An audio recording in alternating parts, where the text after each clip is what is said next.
तो हमारे एक श्रोता जानना चाहते थे जेम्स क्लियर की किताब एटॉमिक हैबिट्स के बारे में, कि ये जो छोटी छोटी आदतें हैं ये असल में काम कैसे करती हैं। हाँ, ये बहुत दिलचस्प विषय है। तो आज इसी पर थोड़ी गहराई से बात करते हैं। जो मुख्य विचार है वो सुनने में तो बड़ा आसान लगता है कि रोज सिर्फ 1% बेहतर होना है। बिल्कुल, और साल के आखिर तक ये एक बड़ा बदलाव बन जाता है ना? ये सिर्फ हिसाब नहीं है, ये उससे कहीं ज्यादा है। हाँ, मतलब ये पहचान से जुड़ा हुआ है। क्लियर यही कहते हैं कि हमारी आदतें एक तरह से सबूत होती हैं कि हम खुद को क्या मानते हैं, कौन है हम। अच्छा, हाँ, कैसे?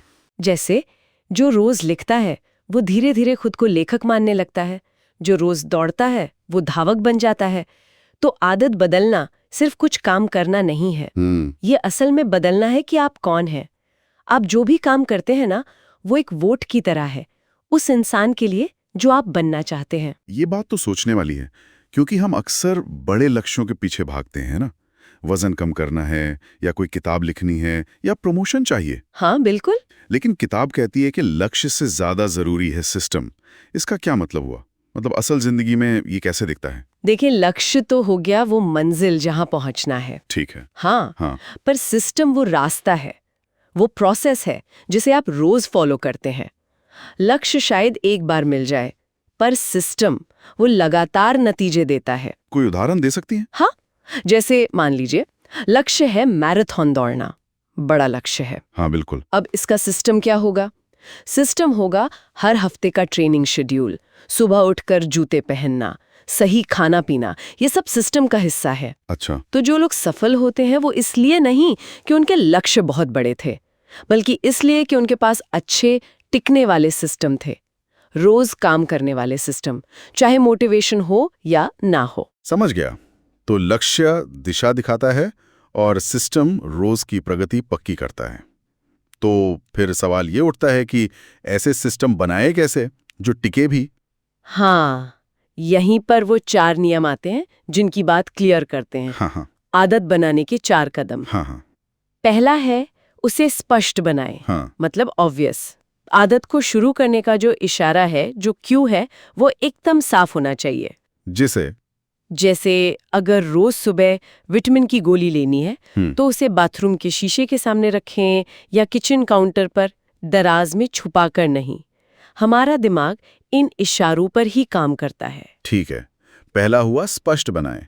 दूसरा है आकर्षक बनाएं। अट्रैक्टिव। आकर्षक मतलब आदत मजेदार होनी चाहिए। हाँ, या फिर उसे किसी ऐसी चीज से जोड़ दें जो आपको पहले से पसंद है। जैसे मान लीजिए आपको कसरत करना बोरिंग लगता है। लगता है कई लोगों को। तो आप ये नियम बना सकते हैं कि आप अपना पसंदीदा पॉडकास्ट सिर्फ तभी सुनेंगे जब आप कसरत कर रहे हों। तो दिमाग कसरत को उस मजे से जोड़ने लगता है। अच्छा, ये बढ़िया तरीका है। और तीसरा है इसे आसान बनाएं। इजी मतलब आदत शुरू करने में कम से कम मेहनत लगे, कम से कम फ्रिक्शन हो। जैसे वो उदाहरण था, कसरत के कपड़े रात को ही निकाल कर रख लेना। हाँ। ताकि सुबह उठकर सोचना ना पड़े, बस पहन लेना है। बिल्कुल। या फिर वो 2 मिनट का नियम, कोई भी नई आदत शुरू करनी है तो उसे इतना छोटा कर दें कि 2 मिनट में हो जाए। 2 मिनट बस। हाँ, जैसे रोज रात को बस 1 पेज पढ़ना या सिर्फ 1 पुशअप करना। शुरू में क्वांटिटी जरूरी नहीं है, कंसिस्टेंसी जरूरी है, रोज करना। सही बात है। और चौथा है संतोषजनक बनाएं, सैटिस्फाइंग। आदत पूरी करने के फौरन बाद कुछ अच्छा महसूस होना चाहिए, कोई छोटा सा इनाम। जैसे हमारा दिमाग तुरंत मिलने वाली खुशी चाहता है। तो जैसे एक आदत ट्रैकर होता है ना, उसमें रोज टिक लगाना भी संतोष दे सकता है। वो देखने में अच्छा लगता है कि देखो मैंने आज ये काम कर लिया। ये 4 नियम समझ में आ गए। स्पष्ट, आकर्षक, आसान और संतोषजनक। हाँ। ये तो हुई अच्छी आदतें बनाने की बात। हाँ। लेकिन बुरी आदतें जो छोड़नी है, उनका क्या करें? बस इन्हीं 4 नियमों को पलट देना है। अच्छा। हाँ, बुरी आदत का जो इशारा है उसे अदृश्य बनाए, इनविजिबल। हाँ। अगर फोन बार बार ध्यान खींचता है तो उसे नजर से दूर रखें, शायद दूसरे कमरे में। ठीक है। उसे अनाकर्षक बनाए, अनअट्रैक्टिव। सोचें कि ये आदत आपके लक्ष्यों के खिलाफ कैसे है, ये आपको वो इंसान बनने से कैसे रोक रही है जो आप बनना चाहते हैं। फिर उसे मुश्किल बनाएं, डिफिकल्ट। बीच में रुकावटें डालें। जैसे अगर मीठा खाने की आदत छोड़नी है तो घर में मीठा रखना ही बंद कर दें। खरीदना पड़ेगा, बाहर जाना पड़ेगा, मेहनत लगेगी। सही। और आखिरी? उसे असंतोषजनक बनाए, अनसैटिस्फाइंग। शायद किसी दोस्त को अपनी इस कोशिश के बारे में बता दें, एक अकाउंटेबिलिटी पार्टनर बना लें। तो अगर आप वो आदत दोबारा करते हैं तो थोड़ी शर्मिंदगी महसूस हो, जवाब देना पड़े। ये भी काम कर सकता है।